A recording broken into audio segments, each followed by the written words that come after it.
What is up, everybody? This is Trent with SoutheastPitReport.com at the Fillmore Underground in Charlotte. This time with Disciple. How you guys doing? Good, man. Hey, good. Awesome. Awesome. So good.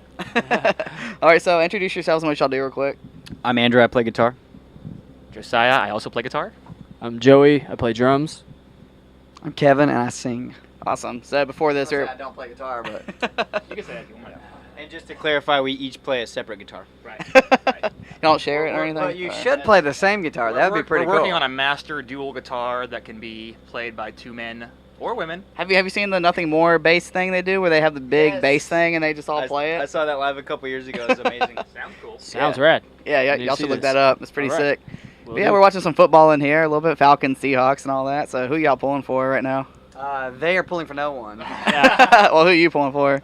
Falcons, obviously. Yeah. I'm a Niners fan, so I'm pulling for the Seahawks to lose for sure. yeah, absolutely. Yeah, we like the Panthers, and they're not doing too hot right now. So I Oh, just well. found out Let's just move on. C.J. Yeah. Stiller, former Clemson running back, is There you playing go. for the Seahawks now. So there's a slight bit of my loyalty. You want Spiller to do I want Spiller to do well. Yeah, that's not wrong Yeah. with that. Yeah. okay, awesome. And I don't mind the Panthers actually being a NFC South rival. I don't mind them. I hate the Bucks and I hate the Saints. Anybody that loves our band that loves those two teams, please forgive me. It's a Christian thing to do. But I hate them. What would Jesus do, I guys? hate them. I absolutely hate them.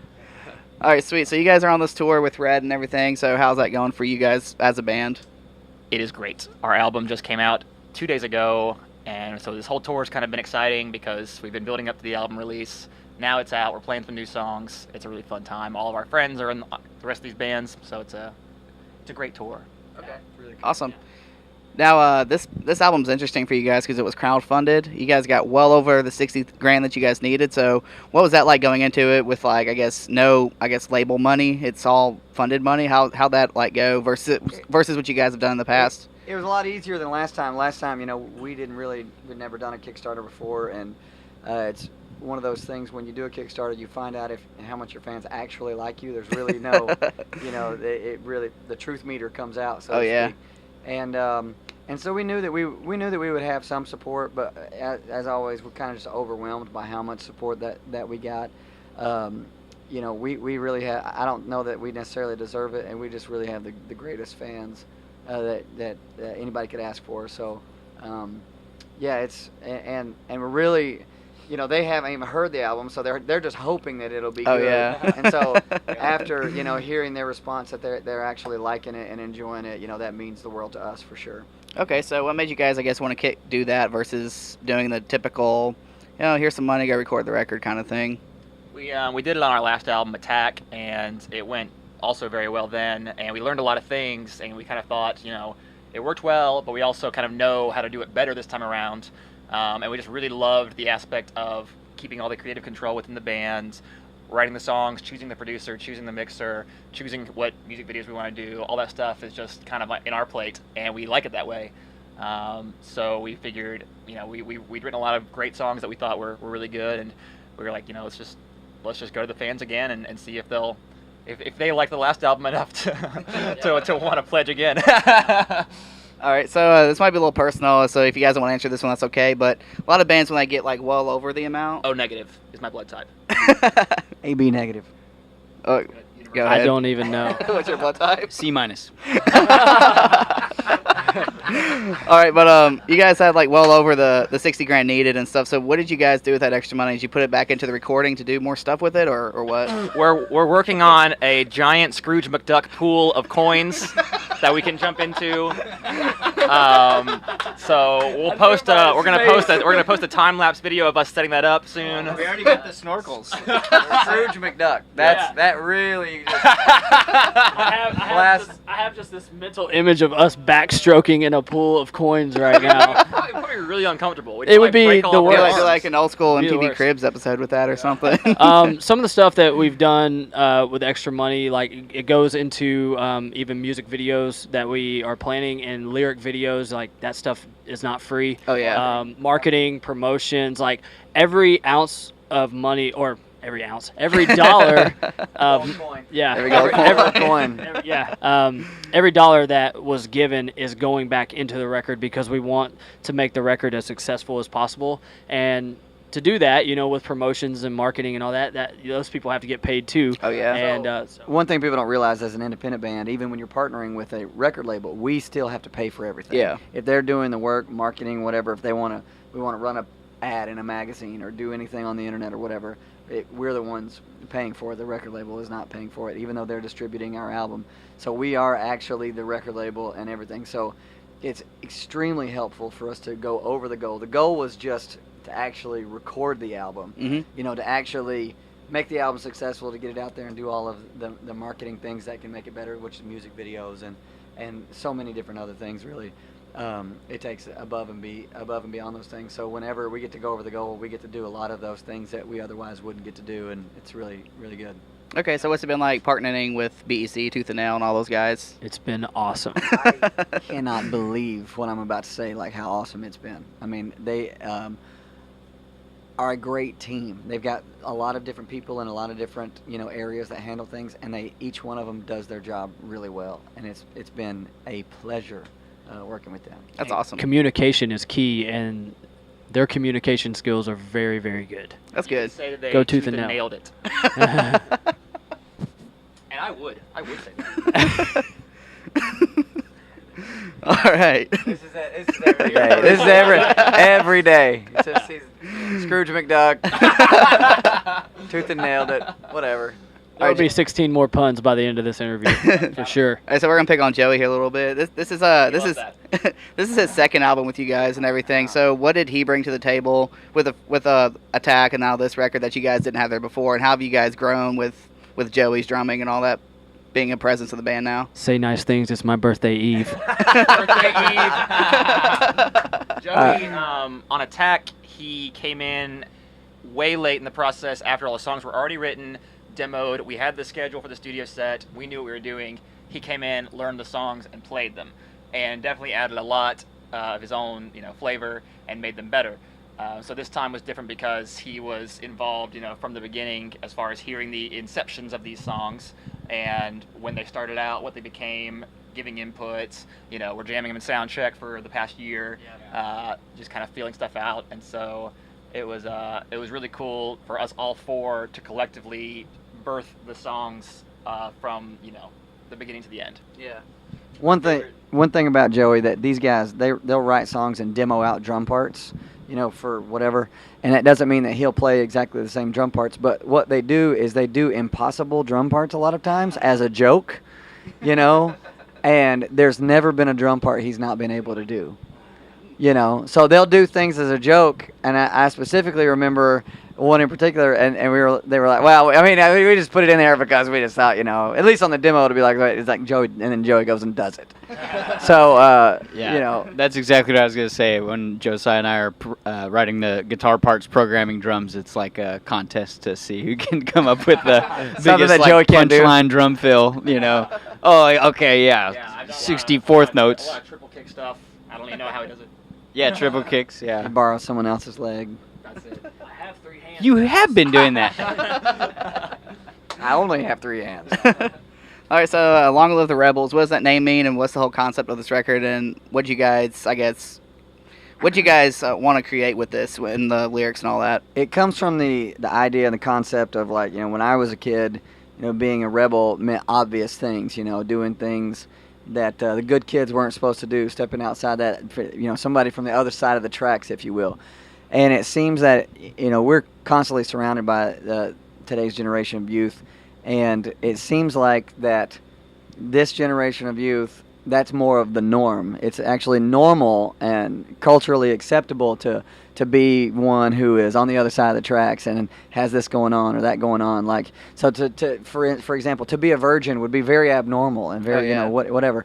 And so we wrote Long Live the Rebels because it's like someone who actually is going to say, you know what, I'm going to go the other way and I'm going to follow Jesus. I don't care if everybody's going that way, I'm going this way. And because Jesus really was the ultimate rebel. And so that's kind of where the idea comes from. Okay, and you feel like you guys accomplished that with the lyrics and stuff? Like, what kind of things have you been hearing from the fans that they've gotten out of these songs and stuff along those lines? Well, already some tattoos. So that was a good There's thing. already people Pretty getting rebellious. getting new lyrics tattooed. That's another one on that 'em. used to be rebellious and isn't now. Really? Everybody does it. Yeah. It's more mainstream now, Yeah, it's very interesting.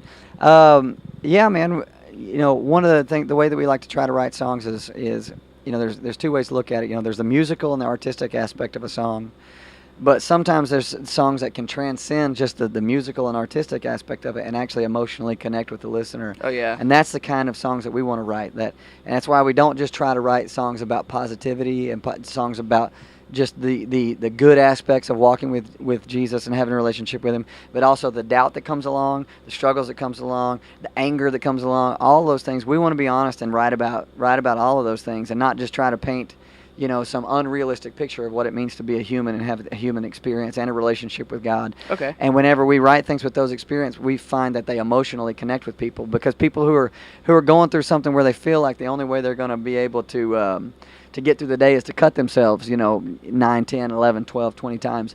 You know, we want a song that they can hear that they're not just going to walk away going, oh, I like the way that song sounds, but it actually emotionally connects with them and, you know, makes them feel something and also gives them hope. And just not that situation, but any situation that people go through. Okay. You know, we want to have songs for everybody, and that's kind of our thing. Okay, so have you guys as a band over the years and even now like navigate the Christian market and stuff, because there can be a lot With a compass. Because I mean, you guys, you know, there's some bands. there's some bands. There's some bands who can. Google be, Maps is how I usually navigate the. Yeah, I heard it. I thought it was pretty funny. Okay. Yeah. We've been Well, piling go on ahead. navigational tools. It wasn't up to his caliber. It's okay. It's fine. It's fine. No, it's fine. It's fine. Go ahead. Continue. Yeah. That was a good one. But yeah, like some bands, you know, they're like, oh, we're Christians in a band, but we're not a Christian band, or we have some Sure. stuff here, but we're not preachy about it. Yeah. You know, some bands are like, oh yeah, we're on, you know, Tooth and Nail, Solid State, but yet we don't want to be branded as a Christian band. Yeah, yeah. So like, how do you guys, I guess, navigate that market along with the other, I guess, Right. And I can CCM artist type thing? I can understand why people would say that or want to, you know, to be that way. For us, we really this is truly, as cliche as it sounds, this is what, you know, I was born to do. And as far as playing music, but also being able to communicate, you know, a message of hope to people, that's part of who we are. We've never really shied away from that. I agree with some of my other Christian brothers that I don't like necessarily that Christian rock music is the only stereotype of music that gets put in a separate category for what we're saying. Mhm. That there's all these genres of music out there, and each one of them have to do with the way the music sounds. But our genre of music has to do with what we actually say. We're the only yeah. genre that gets put into a little corner because of what we're saying. So I don't like that.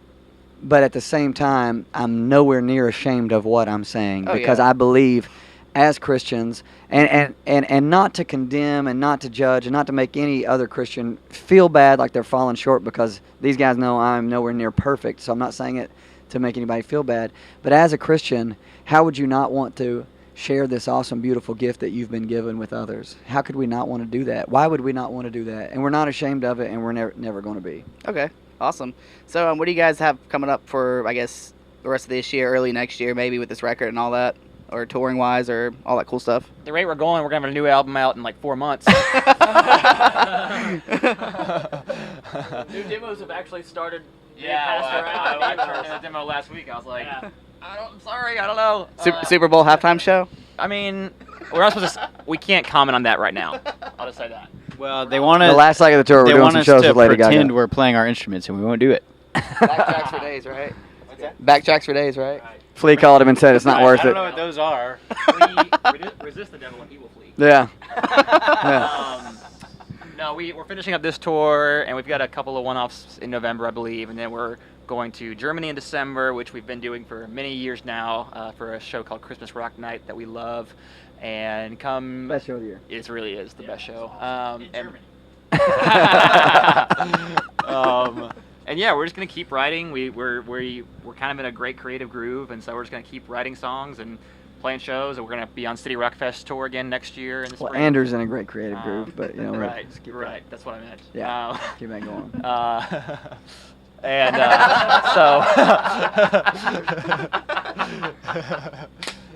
All right. that's pretty much it. Sweet. So I got a few fun ones for you guys right here. You said he's the pun guy, right? Yes. What are Very some? punny. What are some of his best puns?